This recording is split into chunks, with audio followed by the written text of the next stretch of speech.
ओम नमो भगवते वासुदेवाय। ओम नमो भगवते वासुदेवाय। ओम नमो भगवते वासुदेवाय। ओम नमो भगवते वासुदेवाय। ओम नमो भगवते वासुदेवाय। ओम नमो भगवते वासुदेवाय। नारायणं नमस्कृत्य नारायणं नमस्कृत्य नरं चैव नरोत्तमं नरं चैव नरोत्तमं देवीं सरस्वतीं व्यासं देवीं सरस्वतीं व्यासं ततो जयमुदीरयेत्। ततो जयमुदीरयेत्। नष्टप्रायेषु अभद्रेषु नष्टप्रायेषु भद्रेषु नित्यं भागवत सेवया नित्यं भागवत सेवया भगवती उत्तम श्लोके भगवती उत्तमश्लोके भक्तिर्भवति नैष्ठिकी। भक्तिर्भवति नैष्ठिकी। हरे कृष्णा। आप सबका हरे स्वागत है। कृष्णा प्रभु जी, दंडवत प्रणाम। हरे कृष्णा अधिवेशन में आगे बढ़ते हैं। प्रभु जी। क्षीरोदधाव अमर दानव यूथ पाना उन्मत्ताम अमृत लब्धय आदिदेव पृष्ठेन कच्छप वपुर विदधार गोत्रम निद्राक्षणो अद्रि परिवर्त कषाण कंडू क्षीरोदधाव अमर दानव यूथ पाना उन्मत्ताम अमृत लब्धय आदिदेव पृष्ठेन कच्छप वपुर्बिर्धार गोत्रम निद्राक्षणो अद्रि परिवर्त कषाण कंडो। मेरे साथ पढ़िए। क्षीरो दधाव अमर दानव यूथ पानाम क्षीरो दधो अमर दानवयूथ पानम क्षीरो दधाव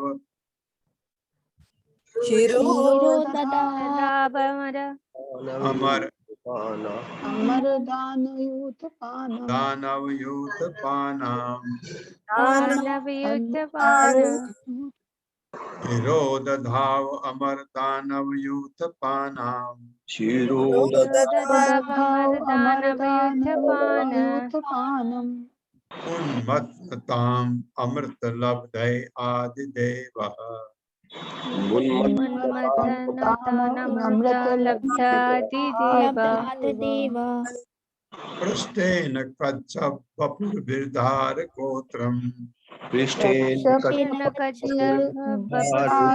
कच्छपधारगोत्रम् निद्राक्षणो अद्रि परिवर्त कषाण कंडु निद्राक्षणो अद्रिपरिवर्तकषाणकण्डो।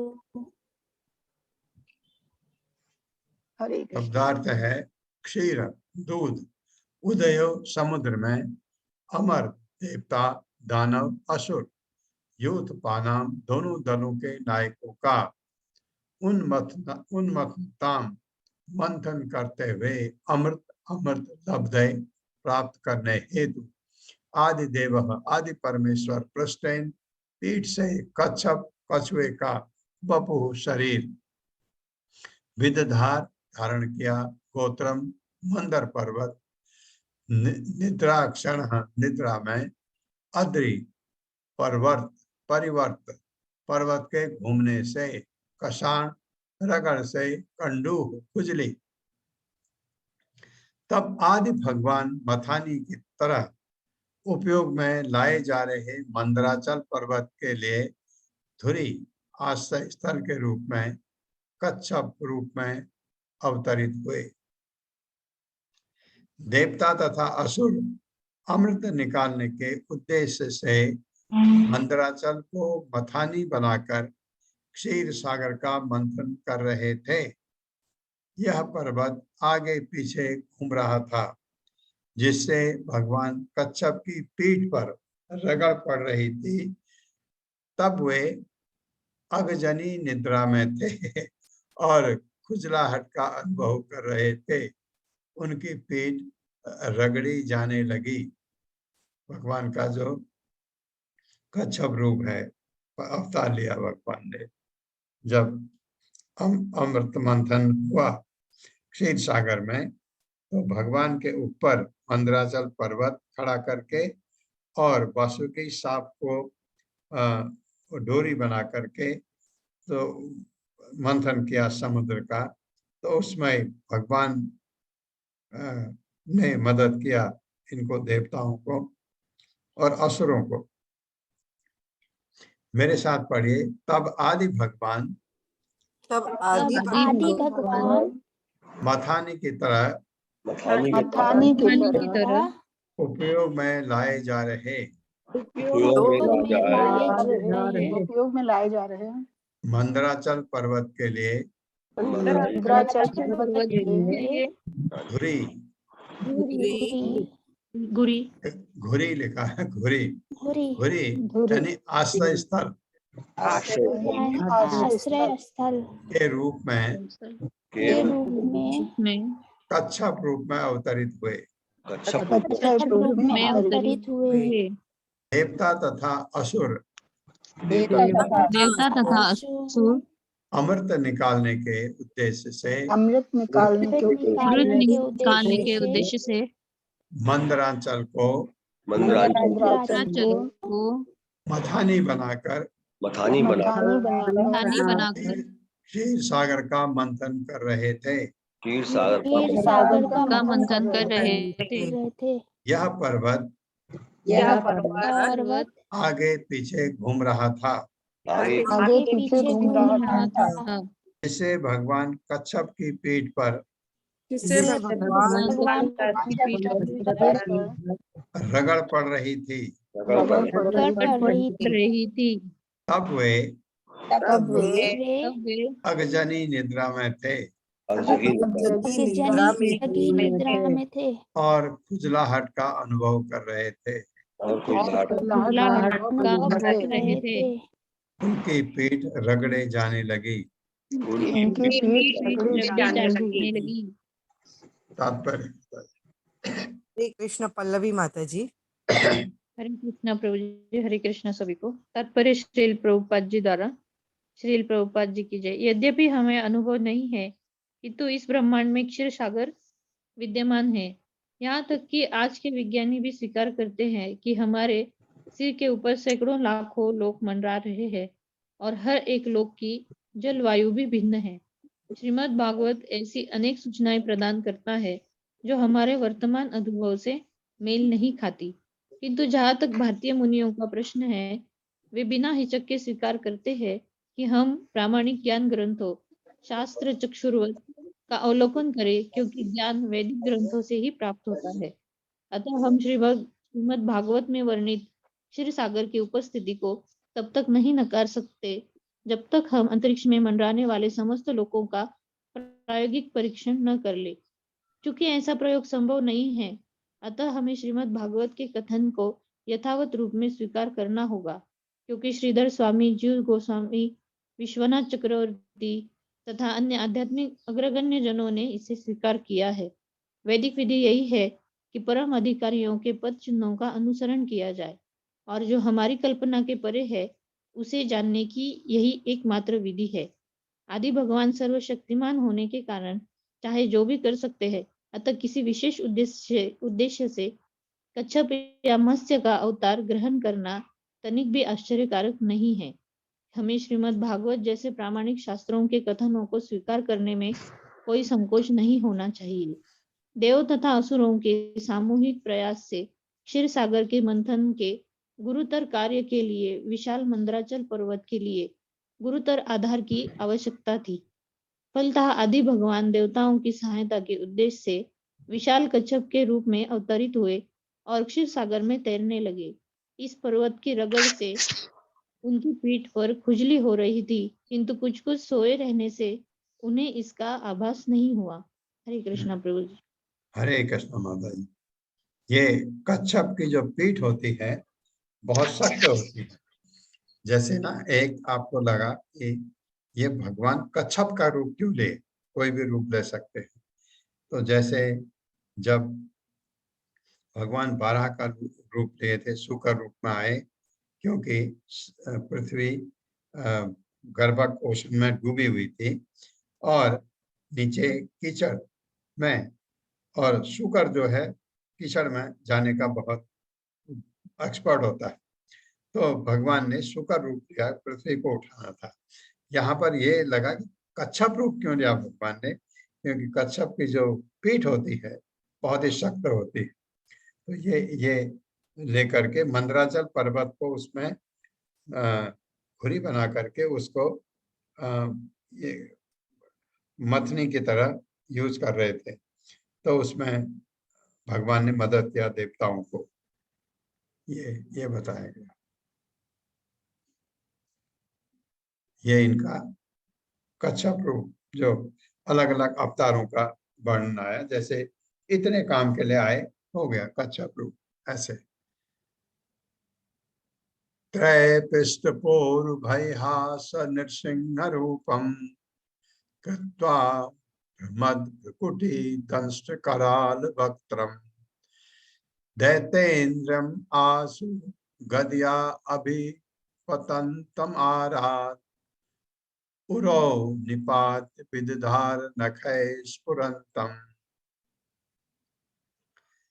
त्रैपिष्टपोरुभयहास नृसिंह रूपम कृत्वा भ्रकुटी दंष्ट कराल वक्त्रम दैत्रेन्द्रम आसु गदया अभिपतंतम आरा दूर उरौ। अब माराद आ गया तो यहाँ दो गायब। भूरौ निपात विदधार नखैः स्फुरन्तम्। मेरे साथ पढ़िए। त्रैपिष्टपूर्वभयहासन समरूपम्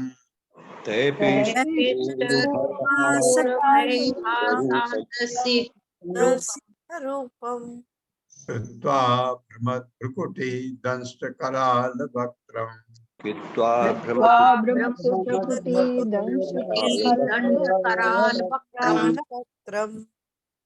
दैत्रेन्द्रम् आशु गदया अभिपतन्तम् आरात्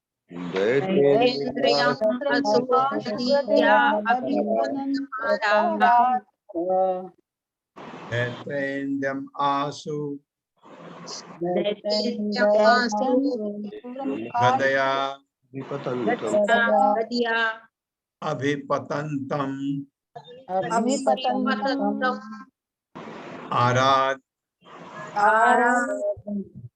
दैतेन्द्रम् आशु गदया अभिपतन्तम् आरात्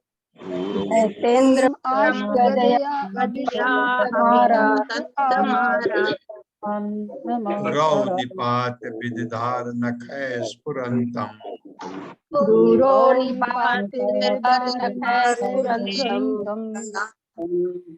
शब्दार्थ है त्रैपिष्टप देवता, गुरु भय हा महान भय को मिटाने वाला, सह उसने श्री भगवान ने नृसिंह रूपम नृसिंह अवतार कृत्वा करके भ्रमद घूमती हुई भ्रुकुटी वो हैं दंष्ट दांत कराल अत्यंत भयानक वक्त्रम मुंह दैत्य इंद्रम असुरों के राजा को आशु तुरंत गदया गदा से अभिपतंतम गिरते हुए आराध पास ही पुरव जांघों पर निपात रखकर विदधार विदीर्ण कर दिया नखय नाखूनों से स्फुरंतम ललकारते हुए। श्री भगवान ने देवताओं के अदम्य भय को मिटाने के लिए नृसिंह देव का अवतार ग्रहण किया। उन्होंने असुरों के उस राजा हिरण्यकश्यप को अपनी जांघों में रखकर अपने नाखूनों से विदीर्ण कर डाला, जो हाथ में गदा लेकर भगवान को ललकार रहा था। उस समय उनकी भौहें क्रोध से फड़क रही थीं भगवान की, और दांतों के कारण उनका मुख भयावना लग रहा था। मेरे साथ पढ़िए। श्री भगवान ने देवताओं के अदम्य भय को मिटाने के लिए नृसिंह देव का अवतार ग्रहण किया। उन्होंने असुरों के उस राजा हिरण्यकश्यप को अपनी जांघों में रखकर अपने नाखूनों से विदीर्ण कर डाला, जो हाथ में गदा लेकर भगवान को ललकार रहा था। उस समय उनकी भौहें क्रोध से फड़क रही थी और दांतों के कारण उनका मुख भयावना लग रहा था। आपको बताऊं मैं, अगर कोई कभी एक आप जा रहे हैं, कोई कुत्ता है, कुत्ते का मुंह देख के आपको जब वो भौंक रहा है, अगर कुत्ते का कुछ कुत्ते बहुत डरावने मुंह होता है उनका, आपको लगता है कि ये शायद काट सकता है आपको आपको सावधान रहना होता है। और ये तो भगवान का सिंह अवतार था, सिर जो है सिंह का था, और शेर का सिंह तो वैसे भी जब दहाड़ता है बहुत डरावना होता है। तो वो दांत बहुत भयावना लग रहा था और क्रोध से उनकी भौहें फड़क रही थी। उस रूप को देख करके ब्रह्मा जी भी डर गए डर गए। भगवान के भक्त हैं, देवता हैं महान। तो कहा प्रहलाद को, तू ही जा माला पहनाने के लिए। डर गए सब देवता लोग उनके उस रूप को, गुस्से में थे भगवान। तो जांघों में रख के मारा। क्यों? क्योंकि उसने ब्रह्मा जी से कहा था कि मैं न पृथ्वी पर मारा जाऊं, न आसमान में मारा जाऊं, न जल में मारा जाऊं। तो भगवान ने उसको जांघों में रख के मारा, क्योंकि भगवान ध्यान रखते हैं कि भक्त ने क्या क्या आशीर्वाद दिया है, उसको बिल्कुल कुछ नहीं करते हैं। नहीं, आपने ध्यान दिया होगा, भगवान को कोई भी होगा तो ब्रह्मा जी को डांट सकते थे कि ऐसा क्या वर देते हो, कभी नहीं। तो कल हम पढ़ रहे थे, भगवान को गुस्सा नहीं आता, ये देखो। लेकिन उसको भक्त ने जो वर दिया है उसका उसका पालन करते हुए, ताकि उसमें कोई आंच ना आए, भगवान ऐसा रास्ता निकालते हैं। ये यहाँ पर ऐसा किया।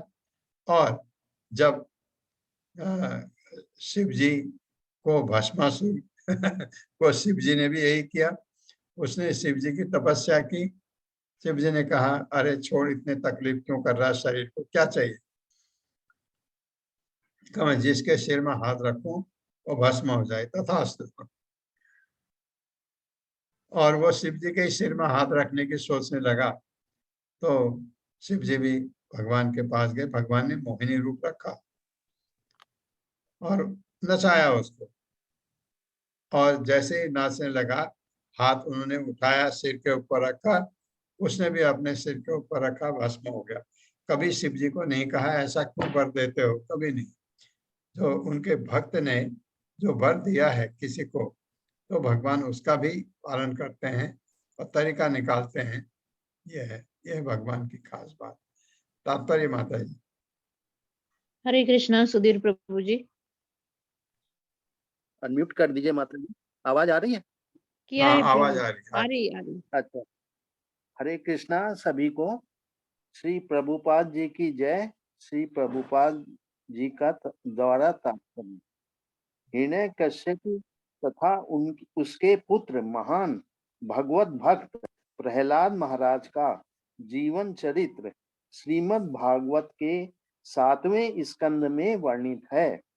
भौतिक उपलब्धियों के कारण हिरण्यकश्यप अत्यंत बलशाली बन गया था और ब्रह्मा जी की कृपा से वह अपने को अमर मानने लग गया था। ब्रह्मा जी ने उसे अमरत्व का वरदान देने से इनकार कर दिया, क्योंकि वे स्वयं अमर जीव नहीं है। किंतु हिरण्यकश्यप ने ब्रह्मा जी से अपरोक्ष रूप से ऐसा वरदान प्राप्त कर लिया जो लगभग अमर होने के तुल्य था। हिरण्यकश्यप को विश्वास था कि वह न तो किसी मनुष्य या देवता द्वारा और न ही किसी ज्ञात हथियार से मारा जा सकता है, न ही वह दिन में अथवा रात में मारा जा सकता है। फिर भी भगवान ने आधा नर आधा तथा आधा सिंह रूप में अवतार ग्रहण किया, जो हिरण्यकश्यप जैसे भौतिक असुर के लिए अकल्पनीय था। इस प्रकार भगवान ने ब्रह्मा के वर को ध्यान में रखते हुए उसका वध कर दिया। उन्होंने उसे अपनी गोद में रखकर मारा, जिससे उसका वध न तो पृथ्वी पर हुआ, न जल या आकाश में हुआ। भगवान नरसिंह ने अपने नाखूनों से हिरण्यकश्यप को विदीर्ण किया, जो उसकी बुद्धि की सीमा के किसी मानवीय हथियार से परे था। हिरण्यकश्यप का शाब्दिक अर्थ है वह जो स्वर्ण तथा मृदु सैया के चक्कर में रहे, जो सभी भौतिकवादी मनुष्यों का चरम लक्ष्य होता है। ऐसे आसुरी आदमी जिनका भगवान से कोई वास्ता नहीं होता, भौतिक संबंधी से प्रायः इतराने लगते हैं और भगवान की सत्ता को ललकारते हुए उनके भक्तों का उत्पीड़न प्रारंभ कर देते हैं। प्रहलाद महाराज हिरण्यकशिप के ही पुत्र थे और चूंकि वे परम भक्त थे, इसलिए पिता उन्हें उसके लिए संभव था उतना भरसक कष्ट पहुंचाता था। इस परिस्थिति में भगवान नरसिंह देव के रूप में अवतरित हुए और देवों के शत्रु हिरण्यकशिपु को इस प्रकार मारा जो उसकी बुद्धि के लिए अकल्पनीय था। सर्वशक्तिमान भगवान सदा ही ईश्वरहीन असुरों की भौतिकवादी योजनाओं को विफल करने वाले हैं। हरे कृष्णा माता जी। हरे कृष्ण। ये ऐसा कारण था, उसने क्योंकि असुर था, भगवान से की तपस्या नहीं करेगा, तपस्या करी ब्रह्मा जी की। इतनी तपस्या करी, इतनी कठिन घोर तपस्या कि उसके शरीर में दिमक लग गए, शरीर निकल गया आगा, मांस उसका बिल्कुल। इस हालत में जब वो आ गया तो ब्रह्मा जी गए, भाई क्यों इतना तकलीफ दे रहे हो शरीर को, क्या चाहिए तुमको? कि मैं अमर होना चाहता हूँ। ब्रह्मा जी ने कहा ये मैं नहीं दे सकता, क्योंकि अमरत्व का वरदान तो खाली भगवान दे सकते हैं, देवता नहीं दे सकता। तो कहा कि फिर ऐसा कर दो कि मैंने न तो आकाश में मारा जाऊं, न धरती पर, न पानी में। हो गया, फिर तो मरने का कोई और चांस रहा नहीं कि न मैं किसी हथियार से मारा जाऊं, इससे मारा जाऊं, मैं न दिन में मारा जाऊं न रात में मारा जाऊं। बड़ी कंडीशन रखी, तथास्तु कहे ये छोड़, ये इतनी कठिन तपस्या छोड़। हिरण्यकश्यप इतना शक्तिशाली था, ये इंद्र जैसे देवताओं को तो हाथ में मसल दे, वो इतना इतना इतना ताकतवर था। और था कौन हिरण्यकश्यप? दिति का पुत्र था। दिति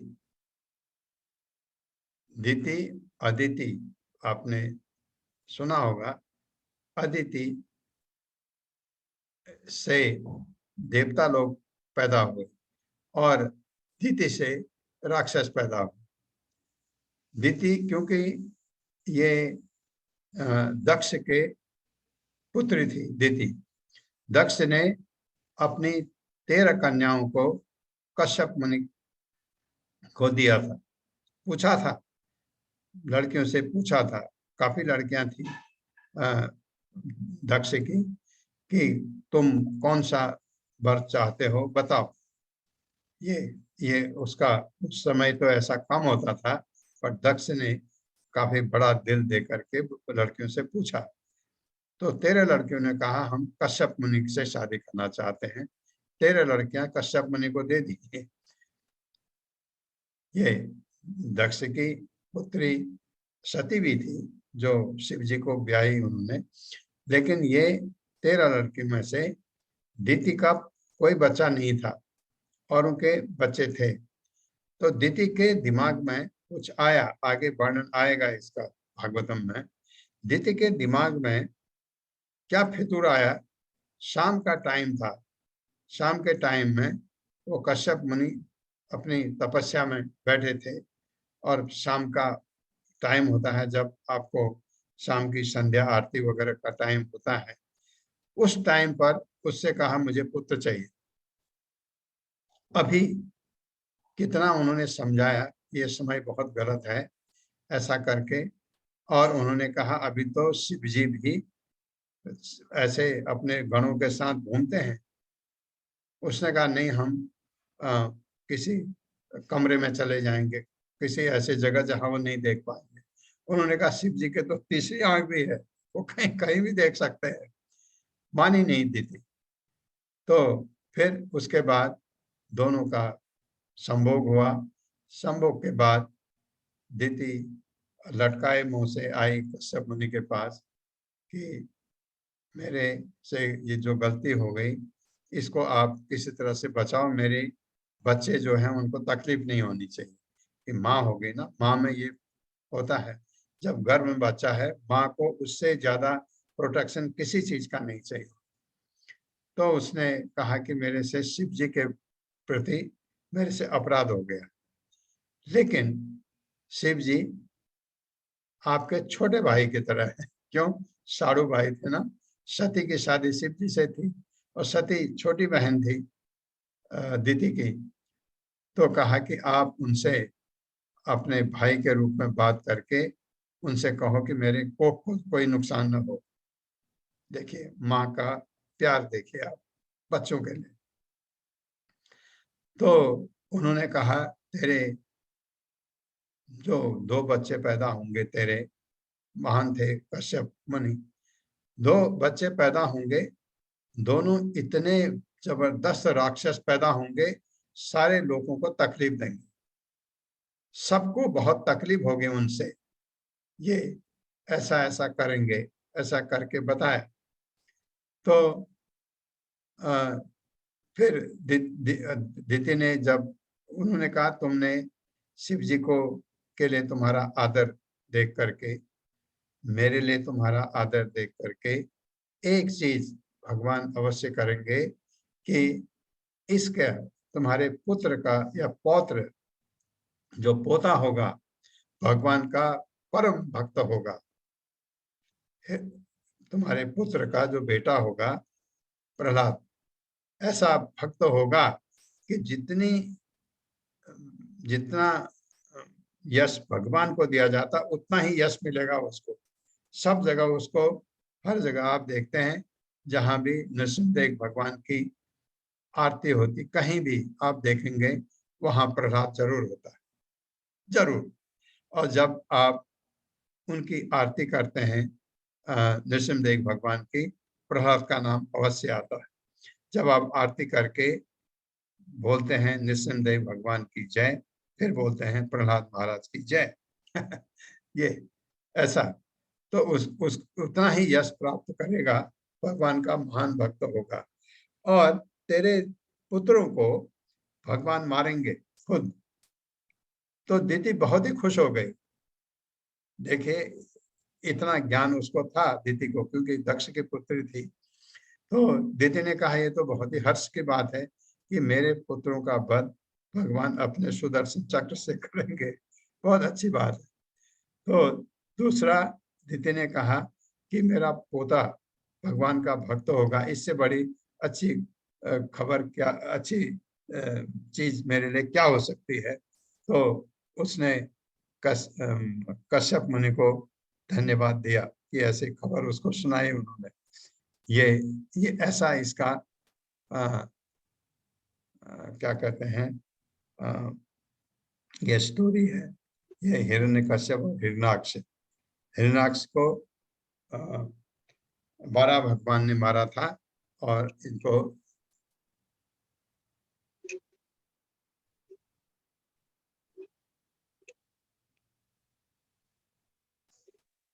माता जी तात्पर्य पढ़ा? जी प्रभु जी, पढ़ा हमने। ओके, 15वां श्लोक है। अंतः सरस्युर अंतः सरसि उर्बलेन पदे गृहीतो ग्राहेण यूथ पतिर अंबुज हस्त आर्तः आहेदम आदि पुरस अखिल लोकनाथ तीर्थ श्रवः श्रवण मंगल नाम धेय। अंतः सरसि उर्बलेन पदे गृहीतो ग्राहेण यूथ पथिर अंबुज हस्त आर्तः आहेदम आदि पुरुष अखिल लोकनाथ तीर्थ श्रवः श्रवण मंगल नाम धेय। मेरे साथ पढ़िए। अंतः सरसि उर्बलेन पदे गृहीतो सरति उर्बलेन पदे गृहीतो पदे गृहीतो ग्राहेण यूथ पतिर अम्बुज हस्त आर्तः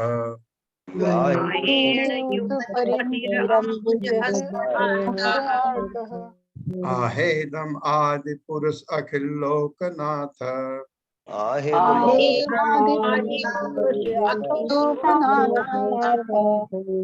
एत श्रवः श्रवण मंगल नाम धेय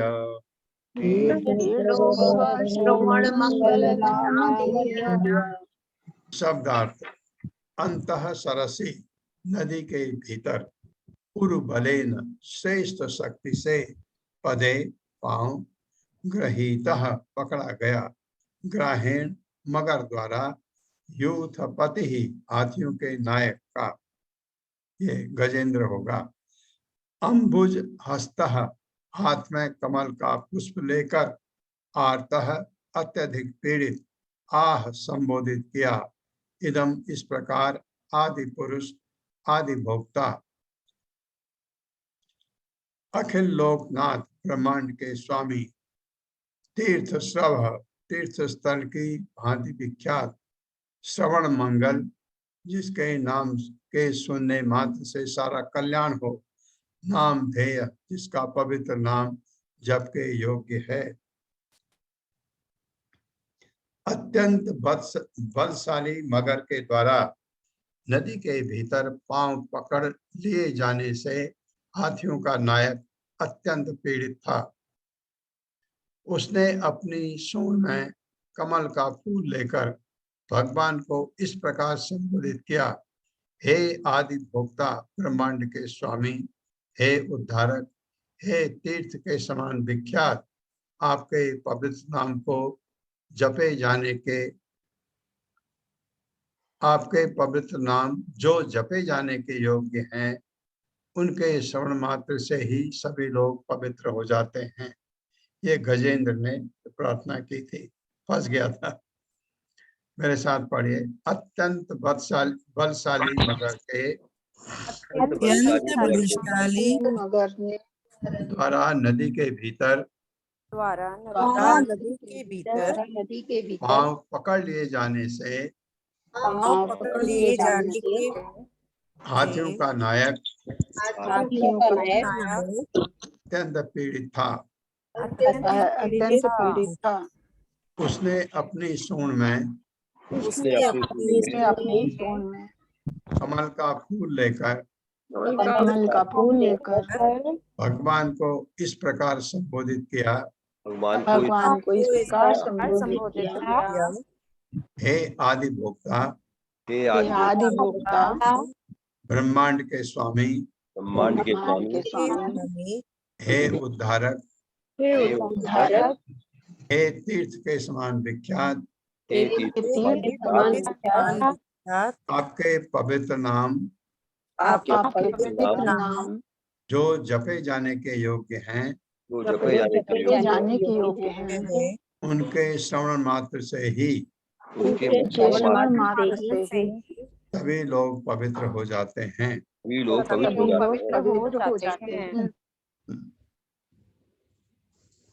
तात्पर्य माता है हरे कृष्णा अशोक प्रभु जी हरे कृष्णा माता जी हरे कृष्णा प्रभु जी शील प्रभुपाद जी द्वारा तात्पर्य नदी के भीतर बलशाली मगर ग्रह द्वारा हाथियों के नायक गजेंद्र का पैर पकड़ ले जाने की कथा श्रीमद् भागवत के 8वें स्कंद में वर्णित है क्योंकि भगवान ही परम ज्ञान है अतः उनके पवित्र नाम तथा भगवान में कोई भेद नहीं है मगर द्वारा आक्रमण किए जाने पर गजेंद्र अत्यधिक विपत्ति में था यद्यप हाथी मगर से बलवान होता है किंतु जल में होने पर मगर हाथी से कहीं अधिक बलशाली बन जाता है क्योंकि हाथी अपने पूर्व जन्म में भगवान का परम भक्त था अतः अपने पूर्ण कर्मों के कारण वो भगवान का नाम उच्चारण करने में समर्थ था इस जगत में प्रत्येक जीवात्मा सदैव कष्ट में रहता है क्योंकि वो जगत ही ऐसा है कि पग पग पर विपत्तियों का सामना करना पड़ता है किंतु जिससे पूर्व जन्म में पूर्ण किए हैं वो अपने पाप को आपको भगवान की भक्तिमय सेवा में लगाए रखता है जिसकी पुष्टि भगवत गीता 7वें अध्याय के 16वें श्लोक में हुई है किंतु जो पाप कर्म करते हैं वे भले ही पीड़ित हैं किंतु भगवत मत में नहीं लगते इसकी भी पुष्टि भगवत गीता 7वें अध्याय के 15वें श्लोक में की गई है। भगवान हरि तुरंत अपने शाश्वत वाहन गरुड़ पर आसीन होकर प्रकट हुए और हाथी को उबार लिया। हाथी को भगवान के साथ अपने संबंध का ज्ञान था। उसने भगवान को आदि पुरुष कहकर संबोधित किया। भगवान अथवा जीवात्मा दोनों चेतन है, फलतः भोक्ता है, किंतु समस्त वस्तुओं का सृष्टा होने के कारण भगवान आदि भोक्ता पुरुष है। परिवार में पिता तथा उसके पुत्र निश्चित रूप से भोक्ता होते हैं, किंतु पिता आदि भोक्ता होता है और पुत्र परवर्ती भोक्ता। शुद्ध भक्त ये भली भांति जानता है इस ब्रह्मांड की सारी वस्तुएं भगवान की संपत्ति स्वरूप है और जीवात्मा किसी भी वस्तु का उपयोग को उनकी आज्ञा के अनुसार ही कर सकता है। यदि उनकी आज्ञा न रहे तो मनुष्य निर्दिष्ट वस्तु का स्पर्श तक नहीं कर सकता। आदि भोक्ता की विशद व्याख्या ईशोपनिषद में की गई है। जो भगवान तथा अपने अंतर को समझता है वो भगवान को पहले अर्पित किए बिना कोई भी वस्तु ग्रहण नहीं करता। हाथी ने भगवान को तीर्थ शब्द कहकर संबोधित किया है, जिसका अर्थ है तीर्थ स्थान के समान विख्यात। लोग तीर्थ स्थान में अपने अज्ञात पापों के फलों से निवृत्त होने के लिए आते हैं, किंतु ऊपर से पढ़िए, ऊपर कीजिए, ऊपर से पढ़। प्रभु जी ऊपर से है, ऊपर हाथी से ने प्रभु जी भगवान आपने। को हाथी ने Next भगवान को paragraph अपनी पढ़ा रक्षा के लिए हरे कृष्णा माता जी। हाथी ने भगवान को अपनी रक्षा के लिए बुलाया और दयालु भगवान तुरंत आए।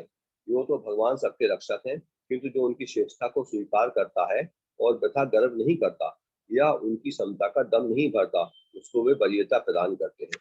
वे सदैव श्रेष्ठ है। शुद्ध भक्त अपने तथा भगवान के इस अंतर को जानता है। अतः शुद्ध भक्त को पूर्णतः आश्रित होने के कारण वरीयता प्राप्त होती है, किंतु जो भगवान के अस्तित्व को नकारता है और अपने को भगवान घोषित करता है वो असुर है। अतः उसे सीमित संरक्षण प्राप्त होता है और वो भी उतना ही जितना भगवान चाहते हैं, क्योंकि भगवान सर्वश्रेष्ठ है, अतः उनकी सिद्धि भी श्रेष्ठतम है। इसकी कोई कल्पना तक नहीं कर सकता। हाथी ने हरे भगवान कृष्णा को प्रभु जी, किसी और को पढ़ने के लिए देते हैं। हरे कृष्ण माता जी। अनीता खंडेलवाल माता जी, हरे कृष्णा प्रभु जी। हरे कृष्ण माता जी, हरे कृष्णा सभी को। तात्पर्य श्रील प्रभुपाद द्वारा, श्रील प्रभुपाद की जय। हाथी ने श्री भगवान को तीर्थ स्त्रव कहकर संबोधित किया है, जिसका अर्थ है तीर्थ स्थान के समान विख्यात। लोग तीर्थ स्थान में अपने अज्ञात पापों के फलों से निवृत्त होने के लिए जाते हैं, किंतु मनुष्य केवल भगवान के पवित्र नाम का स्मरण करने से ही अपने पाप कर्मों से निवृत्त हो सकता है। अतः श्री भगवान तीर्थ स्थान के समान ही उत्तम है। मनुष्य तीर्थ स्थान में जाने पर पाप मुक्त हो सकता है, किंतु भगवान का पवित्र नाम लेकर वह घर बैठे या अन्यत्र रहते हुए भी पापों से छुटकारा पा लेता है। शुद्ध भक्त के लिए तीर्थ स्थानों में जाने की कोई आवश्यकता नहीं है। यदि मनुष्य श्रद्धा से भगवान के नाम का स्मरण मात्र करे तो वह समस्त पाप कर्मों से उबर सकता है। भगवान का शुद्ध भक्त कभी कोई पाप कर्म नहीं करता, किंतु यह सारा जगत पापमय वातावरण से पूरित है। अतः अनजाने में शुद्ध भक्त से भी पाप हो सकते हैं। जो जानबूझकर पाप कर्म करता है वह भगवान का भक्त होने के योग्य नहीं है, किंतु यदि शुद्ध भक्त अनजाने में कोई पाप कर्म कर बैठता है तो भगवान उसका उद्धार कर देते हैं, क्योंकि वह सदैव उनका स्मरण करता रहता है। भगवान का पवित्र नाम श्रवण मंगल कहलाता है। इसका अर्थ यह है कि केवल पवित्र नाम के सुनने मात्र से मनुष्य को समस्त शुभ वस्तुएं प्राप्त हो जाती हैं। श्रीमद् भागवतम में अन्यत्र पवित्र भगवान नाम को पूर्ण श्रवण कीर्तन कहा गया है। भगवान के विषय में जप तथा श्रवण करना ही स्वयं में पुण्य कर्म है। भगवान इस पृथ्वी पर अवतरित होकर सामान्य मनुष्यों की तरह आचरण करते हैं, जिससे लोगों के सुनने के लिए कुछ कार्यकलापों का सृजन हो। अन्यथा भगवान का इस जगत में कोई सरोकार नहीं है और न ही वे कुछ करने के लिए बाध्य हैं। वे अपनी अहेतुकी कृपा से प्रकट होते हैं और अपनी इच्छानुसार कार्य करते हैं।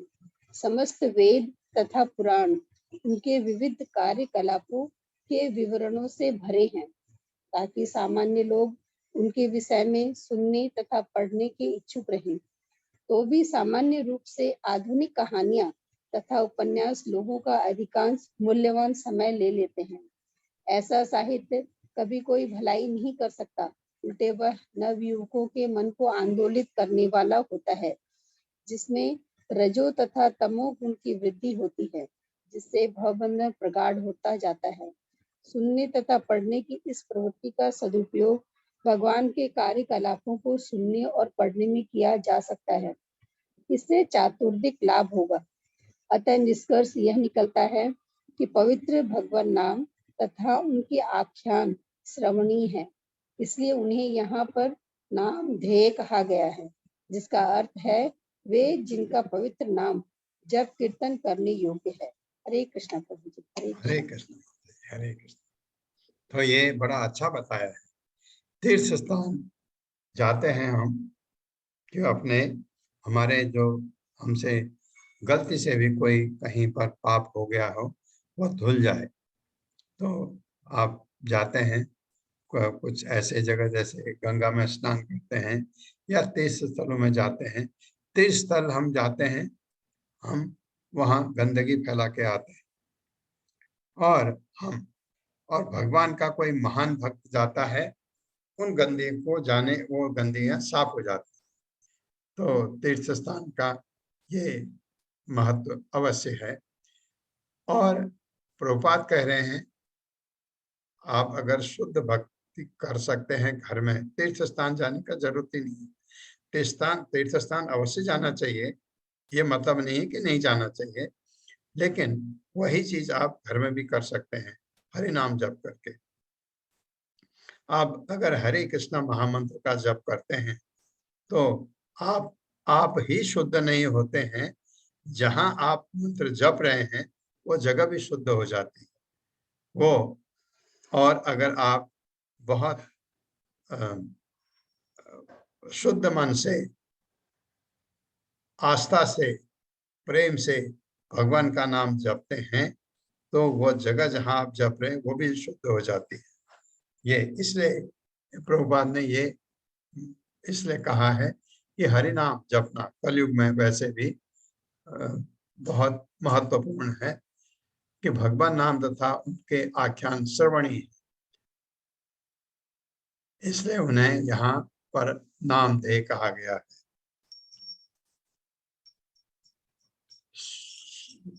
16वां मंत्र पढ़ता हूँ।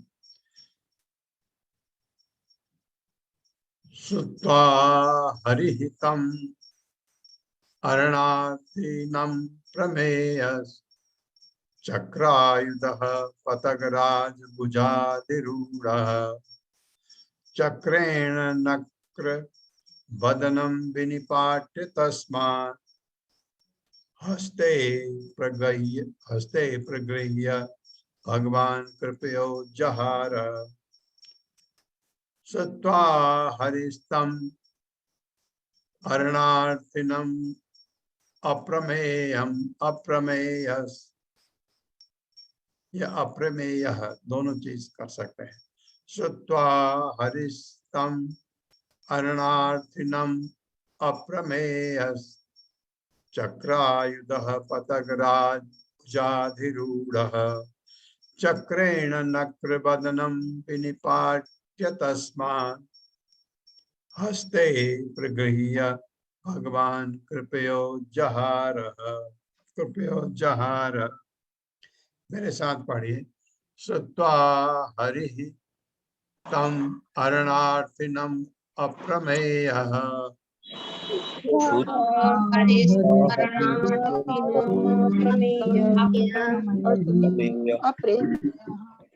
हरिस्तम्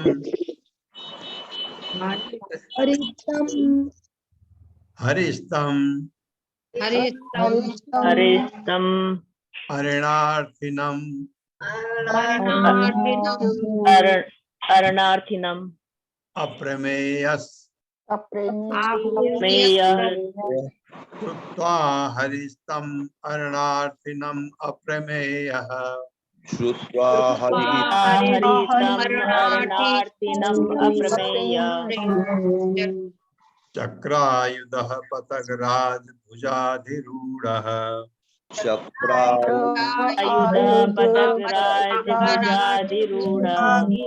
आधिरूढ चक्रेण नक्रबदनं विनिपाट्य तस्मात्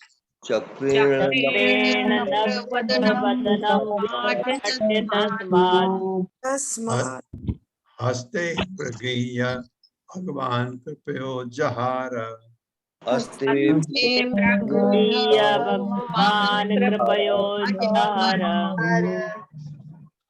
श्रुत्वा सुनकर हरि ही श्री भगवान ने तम उसको अरण अर्थिनम सहायता चाहने वाला अप्रमेय अनंत बलशाली पकवान चक्र चक्र आयुध अपने अस्त्र से सज्जित पतग्रास पक्षियों के राजा गरुड़ के भुज अधिरूढ़ पंखों पर आसीन चक्रेण चक्र से नक्रवदनम मगर के मुख को विनिपाट्य दो खंड करके तस्मात् मगर के मुख से हस्ते हाथी में प्रगृह्य सूंड पकड़कर भगवान श्री भगवान ने कृपया अहद की कृपा से उज्जहार उद्धार किया।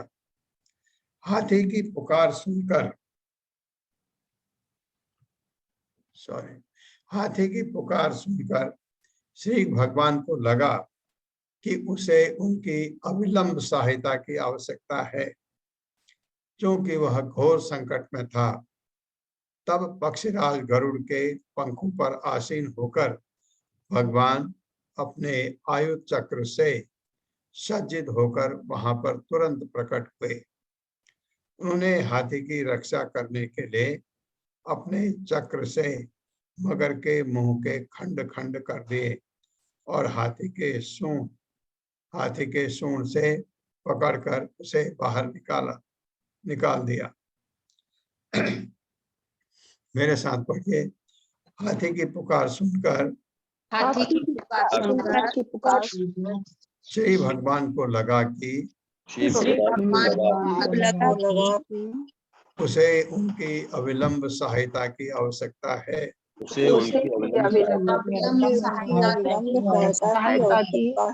आवश्यकता है, क्योंकि वह घोर संकट में था। तब पक्षीराज गरुड़ के पंखों पर आसीन होकर भगवान अपने आयुध चक्र से सज्जित होकर वहां पर तुरंत प्रकट हुए। उन्होंने हाथी की रक्षा करने के लिए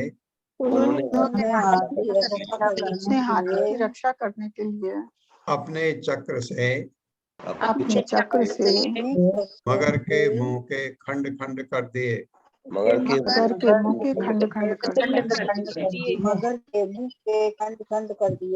और हाथी के सूंड से पकड़कर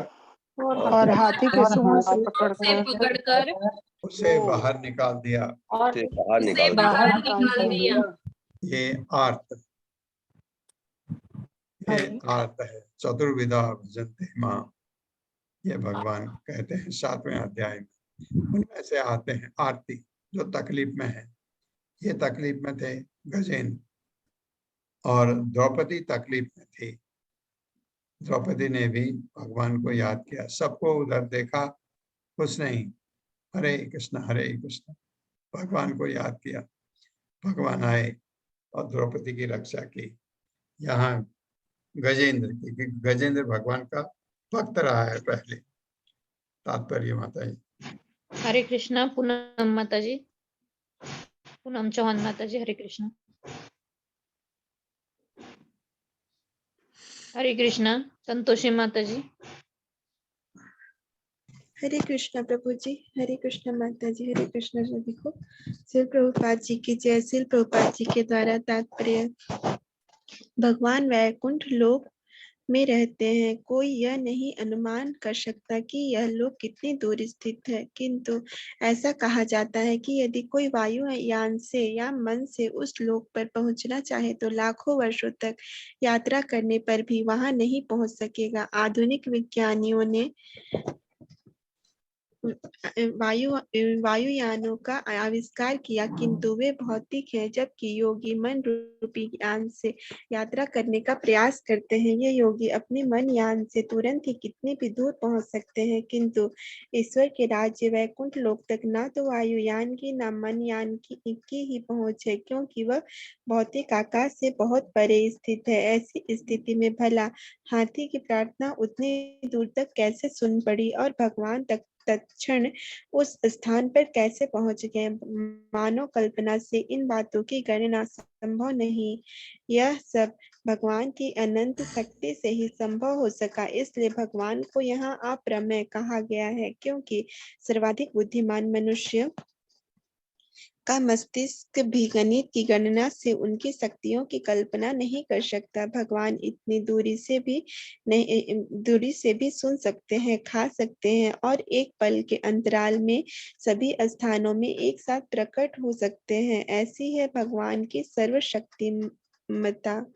हरे कृष्ण प्रभु जी। हरे हरे कृष्ण कृष्ण। प्रभु जी। तो भगवान पहुंच गए उसको मदद करने के लिए, ये बताया। ओम अज्ञान तिमिरान्धस्य ज्ञानांजन शलाकया चक्षुरुन्मिलितं तस्मै श्री गुरुवे नमः। नमो विष्णुपादाय कृष्णपृष्ठाय भूतले श्रीमते भक्तिवेदांत स्वामिनिति नामिने। नमस्ते सारस्वती देवे गौरवाणी प्रचारिणे निर्विशेष शून्यवादी पाश्चात्य देशतारिणे। जय हो श्री कृष्ण चैतन्य प्रभु नित्यानंद श्री अद्वैत गदाधर शिवासादि गौर भक्तवृंद। हरे कृष्णा कृष्ण कृष्णा हरे हरे, हरे राम राम राम हरे हरे।